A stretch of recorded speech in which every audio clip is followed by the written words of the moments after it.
It's not the protein, it's the insulin resistance. So the question we're going to answer today is why dietary protein does not cause gout. Many people think that it does. They do have this consideration because purines turn into uric acid. And foods that are high in purines are organ meats, veal, turkey, venison, sardines, and fish, and red meat. Well, let's just first talk about what uric acid is. Uric acid is a byproduct of protein. And when uric acid gets too high in the blood, it can precipitate out and settle into certain joints and create all sorts of inflammation, mainly in your big toe, but it can happen in your knees, your hips, your shoulders, anywhere in the body. Then you have all this advice to cut out the meats and become a vegetarian, etc., etc. But I want to explain a couple interesting facts. Number one, over 60% of the uric acid in your body does not come from the diet. It comes from your own body. Your body makes it. It's called endogenous. So that means that only 1/3 of the uric acid that's in your body actually comes from the actual diet. Now, when people do fasting, for example, they may have an initial spike of uric acid in the transitional stage. And that occurs because of the fact that uric acid is also a major antioxidant in your body. So apparently when your body is fasting and on a low-carb diet, your body is needing these antioxidants, which are made internally to clean up or heal certain things. I mean, think about it. If it's really the protein that's causing the uric acid, why would you have a spike of uric acid when you're fasting and you're not eating anything? And the next point I want to bring up is this. 90% of people with gout have a problem with eliminating uric acid, not the overproduction of uric acid. Only 10% of the people with gout produce too much uric acid. So the real problem with gout is that you're not able to eliminate the uric acid. So what does that mean? It means that the problem was within the kidney itself. So there's some type of kidney damage or some type of kidney dysfunction where you're holding onto uric acid. So the next question is, what types of conditions create kidney damage? Now, at the top of the list, we have diabetes. If you're diabetic, you have a major risk of getting gout. Why is that? Because when you're diabetic, now I'm not talking about type 1, I'm talking about type 2, which is the majority of diabetics. You have a higher level of insulin. Okay? Of course, it's not working. So you have insulin resistance. So that means you have a situation where you have the cells not absorbing insulin. So the body compensates by making more insulin. So you have all this insulin that's ineffective because you have insulin resistance. So we have high insulin, but it's not working.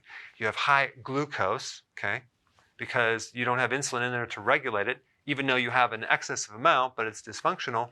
And that's what causes the kidney destruction. There's actually 4 areas of your body that insulin and high sugar destroys. One is the nerves in the brain. Number 2 is the eye and the heart, the vessels around the heart and the heart muscle itself, and the kidney. So insulin resistance is really behind the gout. So fructose, for example, will really cause gout pretty quick. Why? Because out of all the sugars, fructose has the biggest impact on causing insulin resistance. And fructose directly can increase uric acid. So high amounts of insulin and or high amounts of glucose cause the kidney to retain uric acid. They also cause the kidney to retain fluid.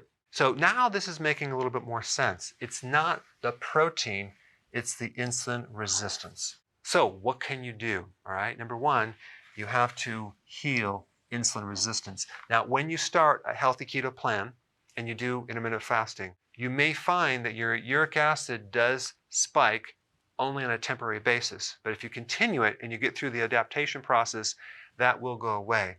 But you want to do healthy keto and intermittent fasting to target this, to improve this, so you can improve this and then eventually this right here. So as a side note, in the meantime, what you could do to temporarily reduce the gout symptoms is to alkalize the body a little bit. How? With potassium citrate, okay? You can get it in an electrolyte powder or just take potassium citrate. That will increase the pH a little bit of the urine, and that will inhibit the formation of uric acid in the joints. Why is it that 70% of people with gout have high blood pressure? Especially since uric acid, which most people know that gout is a problem with uric acid building up in your big toe, is considered a powerful antioxidant. If it's an antioxidant, then why is it associated with high blood pressure? And why is it associated with so much pain in your right big toe? It's not just high levels of uric acid in your blood that's causing gout, because they found there's no correlation between levels of uric acid in the blood and gout attacks. But they do know the pain of gout is this uric acid crystal formation, creating a lot of inflammation. So what is going on here? Well, what they do know, your kidney is not able to get rid of this uric acid effectively. It tends to retain uric acid, and then somehow it leaks into the joint of your big toe and it forms crystals. The main medication for gout is called allopurinol. And what that does is it inhibits the formation of uric acid. There's an enzyme called xanthine oxidase, which helps you make uric acid. So this medication blocks that enzyme, thereby lessening the amount of uric acid. Now, the problem with this medication is it creates some side effects and some pretty major side effects. Why is there such a high correlation between gout and high blood pressure and cardiovascular problems? Because uric acid is considered an antioxidant as well as a pro-oxidant. Now, that's the conflicting information. So how can it get rid of inflammation but cause inflammation? If it's such a powerful antioxidant in your blood, then why is it associated with heart problems? Okay, why is it one of the strong predictors of heart problems? In fact, it's also linked with insulin resistance and even liver fat. But how can this be if it's supposed to be an antioxidant?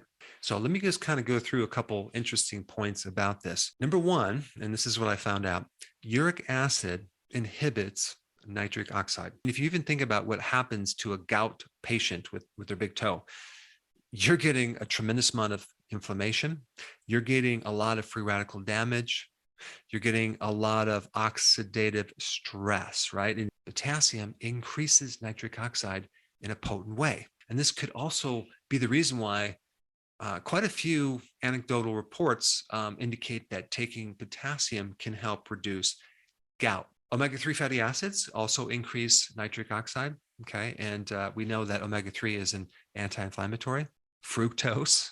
And when people have fructose, oh my gosh, they just have a worsened attack.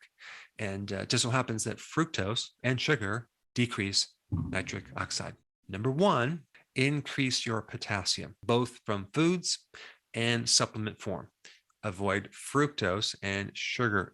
You want to support the kidney with something that can help eliminate this uric acid.